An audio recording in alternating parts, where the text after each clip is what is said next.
my university chaplain down at Sussex began his Ash Wednesday sermon by asking us, how do you catch monkeys?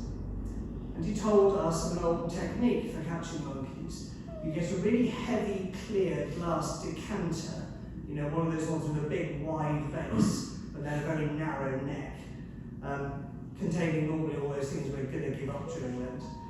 And you put it on the ground, and you put a shiny thing in it. And then the monkey comes along, sees the shiny thing, wants it, and he puts his hand into the decanter and grabs the shiny thing. But then, of course, because his fist is tightly closed over the shiny thing, he can't get his hand back out of the neck of the decanter. So he goes along slowly, loping along, dragging this heavy thing with him, and you can walk up and grab the monkey and do whatever you're going to do with it. And so obsessed is the monkey with possessing this shiny thing that it never occurs to him for a moment to simply open his hand, let the thing go, and be free.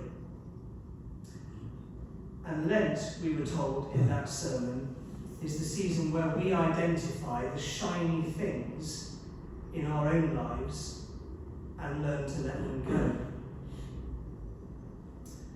Interestingly, one of the other very few sermons I can remember was preached from that pulpit over there by Brian Green, vicar of this parish in the mid-1990s, just when I was starting to come to church.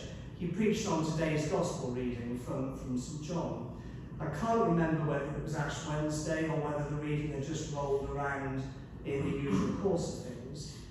But what I vividly remember is that he was using a different translation to this one that the Church of England gently encourages us to use.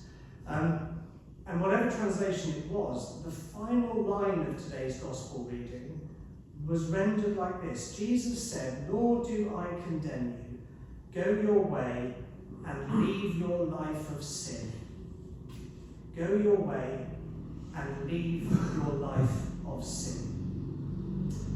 When you get home, grab a couple of Bibles off your shelf and see if you've got a translation with that version in it. If we're thinking about the shiny things that entrap us, things that slow us down in our spiritual life, that ensnare us, and if we're listening out for the voice of Christ over these 40 days and 40 nights, or 46 days if you count the Sundays, listening out for that voice of Jesus that appeals to us to leave our life of sin, what do we notice from today's Gospel? Well, firstly, we notice that it's often our attitude to other people that is at the heart of the problem. We can look so hard at what other people are doing and condemn them for being the wrong sort of Christian or the wrong tradition or the wrong whatever, that we can forget to look at ourselves. Because the Pharisees aren't wrong, of course, that adultery is probably not a good idea. We can get along with that, can't we? There it is in the Ten Commandments, apart from anything else, number 7. Their problem was that they were so obsessed with this woman that they had stopped examining themselves. So then Jesus' challenge to them, whichever one of you is without sin, why don't you pick up the stone first and throw it at her, is an invitation to self-examination. It's a really interesting gospel reading, isn't it? Because Jesus is quite passive during a lot of it. He's just sort of there doodling on the ground and making the occasional comment. And he just lets them work it out for themselves. Oh yes, I see myself. Perhaps I'll leave the stone alone. And notice too that it's the elders who go away first. So the second thing we can draw from the gospel reading this morning is we have to grow up.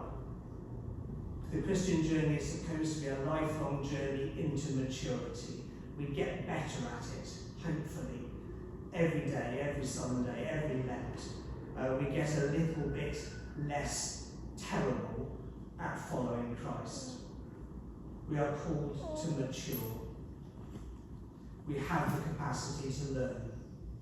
Hopefully, year by year, as we get to another Ash Wednesday and we spot the glass decanter lying in our path, and the shiny thing in it.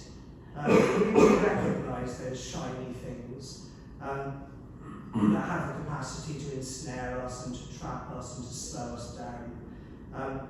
And we can test our mettle, and we can hone our spiritual lives, and we can learn to look at ourselves before dragging somebody else's inadequate spiritual life out into the light and expecting to be praised for it.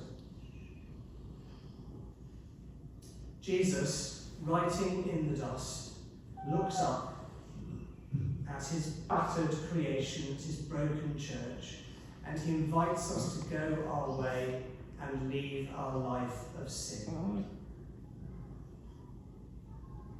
And so this invitation on Ash Wednesday, as every Ash Wednesday, as the wheel of the year turns and we enter another Lent, is to allow Christ to write in dust on us. The ash that, if you would like to, will be imposed on your forehead in a moment or two, is made from last year's palm crosses. And that's really important. The ash is made of the cross. Everything is made of the cross. And the cross is God's love letter to the world. So the ash is made of love. And as we receive it, we're reminded of our fragility, our frailty, our mortality, our failure, our tendency to drag other people in front of God while forgetting to examine ourselves. But we're also reminded of those things as we need to be every year by receiving the shape of the cross, made out of the crosses that we used last year on our way to Easter. So, yes, we are dust, but we are dust that is loved by God. We are dust that is inches from glory. There's a misprint in the order of service. During the imposition of ashes, for some reason in our book, it says, turn away from sin and be faithful to the gospel. Now, there's nothing particularly wrong with that, but the actual words that the church has used for centuries is turn away from sin and be faithful to Christ. It's Christ's eyes that we look into as he straightens up from writing on the dust and invites us to leave our lives of sin. So I'm going to use those words today. As we move now into an extended period of confession and reflection that Vicky will lead, deliberately a little more detailed and slower than usual, we ponder the shining things in our path that we might want to take the opportunity of this Lent to let go of. We slide our hands out of the jar and we let go. We recognise that none of us are without sin. We take a breath, we look inside, and then we stand up again. We stand before Christ as he straightens up and writes on us with the promise of the cross and tells us that is loved by God to go our way and leave our lives of sin.